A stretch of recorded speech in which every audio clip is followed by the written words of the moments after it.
DYFI പ്രവർത്തകർ ആക്രമിച്ചതിനെതിരെ CPIM വിനേഷിനെ ആക്രമിച്ച DYFI നേതാക്കൾക്കെതിരെ നടപടി സ്വീകരിക്കുമെന്ന് ജില്ലാ നേതൃത്വം വ്യക്തമാക്കി. വിനേഷിനെ പ്രതികൾ ആക്രമിച്ചത് കൊലപ്പെടുത്തണമെന്ന ഉദ്ദേശത്തോടെ തന്നെയാണെന്നാണ് പോലീസ് കണ്ടെത്തൽ. വിനേഷ് അതീവ ഗുരുതരാവസ്ഥയിൽ ചികിത്സയിലാണ്.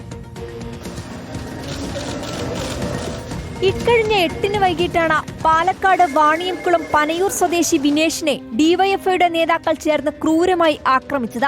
ഡിവൈഎഫ്ഐ ഷൊർണൂർ ബ്ലോക്ക് സെക്രട്ടറി രാകേഷിന്റെ ഫേസ്ബുക്ക് പോസ്റ്റിനെ വിമർശിച്ച കമന്റ് ഇട്ടതിനായിരുന്നു മർദ്ദനം. വൈരാഗ്യം തീർക്കാൻ ഡിവൈഎഫ്ഐ ബ്ലോക്ക് സെക്രട്ടേറിയറ്റ് അംഗം ഹാരിസ്, കൂനത്തറ മേഖലാ ഭാരവാഹികളായ സുർജിത്, കിരൺ എന്നിവർ വിനേഷിനെ പിന്തുടർന്ന് ആക്രമിക്കുകയായിരുന്നു. തലയ്ക്ക് സാരമായി പരിക്കേറ്റ വിനേഷ് വാണിയംകുളത്തെ സ്വകാര്യ ആശുപത്രിയിൽ വെന്റിലേറ്ററിൽ തുടരുകയാണ്. ബ്രെയിനിൽ വലിയ ബ്ലീഡിംഗ് ആണ്, രക്തസ്രാവം ഉണ്ടായിരുന്നു. പേഷ്യന്റ് അത് കാരണം അൺകോൺഷ്യസ് ആയിരുന്നു. പേഷ്യന്റ് ഇപ്പോൾ വെന്റിലേറ്ററിലാണ്. Is in a critical condition. ഭീഷണിപ്പെടുത്തുക മാത്രം ലക്ഷ്യമിട്ടാണ് വിനേഷിനെ മർദ്ദിച്ചതെന്നാണ് പ്രതികളുടെ മൊഴി. എന്നാൽ ആക്രമണത്തെ അപലപിച്ച ജില്ലാ സെക്രട്ടേറിയറ്റ് അംഗം രംഗത്തെത്തി.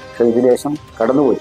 അതുകൊണ്ട് തന്നെ ഒരു കാരണവശാലും പ്രതികളെ സംരക്ഷിക്കുന്ന ഒരു നിലപാട് CPM എടുത്തു. ഞങ്ങൾ പൂർണ്ണമായും ആക്രമണത്തിന് വിധേയനായ ലീഷിലൊപ്പം ആ കുടുംബത്തോടൊപ്പം. പിടിയിലായ ഹാരിസ്, സുർജിത്, കിരൺ എന്നിവരുടെ അറസ്റ്റ് രേഖപ്പെടുത്തിയ പോലീസ് പ്രതികളെ തെളിവെടുപ്പ് പൂർത്തിയാക്കി ഇന്ന് ഒറ്റപ്പാലം കോടതിയിൽ ഹാജരാക്കും. ആക്രമണത്തിന് നേതൃത്വം കൊടുത്തുവെന്ന് പോലീസ് സംശയിക്കുന്ന ഡിവൈഎഫ്ഐ ബ്ലോക്ക് സെക്രട്ടറി രാകേഷിനു വേണ്ടി തിരച്ചിൽ തുടരുകയാണ്. റിപ്പോർട്ടർ, പാലക്കാട്.